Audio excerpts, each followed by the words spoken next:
Well, some people out there say that WWE is just a big pantomime, really. Kind of people, you know, grown men playing around, taking the mickey, just like a school play, really. And I used to think that way, but now I think differently. And it's all thanks to my friend, Mr. Kennedy.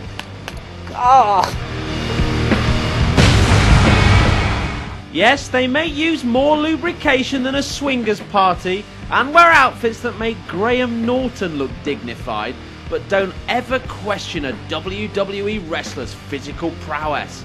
Otherwise, you might end up with a tree trunk arm wrapped around your throat.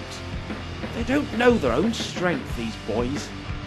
As if all the money they make by convincing children and rednecks they're trying to kill each other wasn't enough, these freshly emacked beefcakes have had a nice sideline in THQ's perennially popular video game series for years. WWE superstars never fail to amaze the fans. This year's pile-driving powerhouse is WWE Smackdown Vs Raw 2008.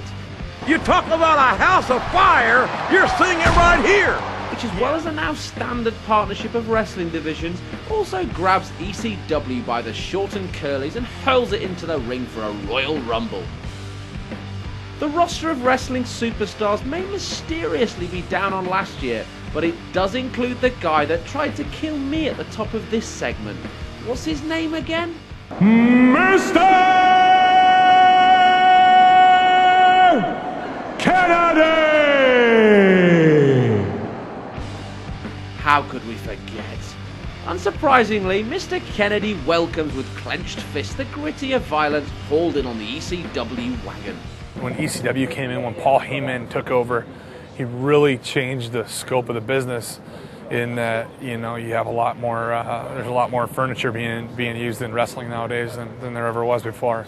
You got the barbed wire baseball bats and the flaming barbed wire baseball bats and flaming tables and, you know, some of the, you know, independent groups and stuff like that use actual light tubes and glass and things like that, you know, just stuff that I don't ever want to be a part of or anywhere near. Kennedy, real name Kenneth Anderson, cut his teeth in the US military, but it wasn't long before he swapped a shiny helmet for shiny buttocks. Well, yeah, I definitely got a lot of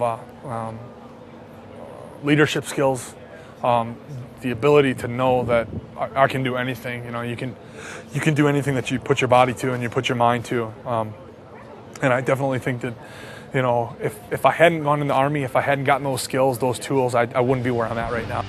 And now he's a video game star.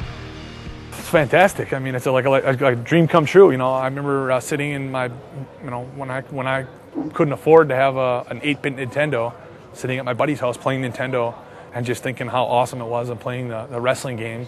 And now to actually be in a video game and be, like, you know, so to speak, immortalized forever, you know, in this video game. That's not something that nobody can ever take away. And it's a good feeling. Now, Mr. Kennedy might have been wandering around the press event with a glass of wine and a fag, but when these giant sweating slabs of testosterone act out their ludicrous scripts, the physical exertion is all too real.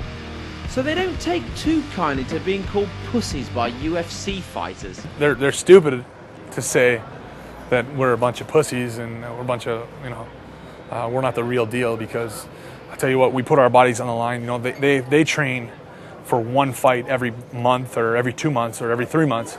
We fight 4 times, 5 times, 6 times, 7 times a week. We do that every week. So I would love to see one of those guys come in and step into my shoes, lace my boots for, you know, a month and see how they feel, see how their body feels. Well, all I have to say to that is that we make more money than they do. So. Touché. And all that money probably goes a long way to easing the pain of injury. I never got those injuries when I was working the independent scene. I was always hurt somehow, but I was never injured to the point where I had to actually take time off until I got to the WWE, until I started really becoming successful in what I do. And that's kind of frustrating. It kind of sucks. But do you have a scar that's as good as that one? Have you got anything? No, I definitely don't have a scar that's as good as that. That's fantastic. What's that from? That's from a shark attack. From a shark attack. Well, we actually have a guy in the WWE who claims that he wrestled a shark one time and he gorilla pressed it.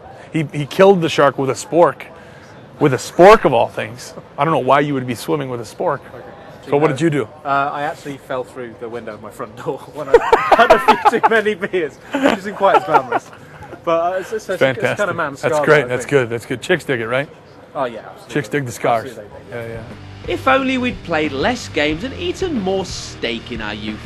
Or just Kane steroids. Anyway, you can oil up for the definitive Eurogamer verdict on Smackdown vs Raw by clicking the red button.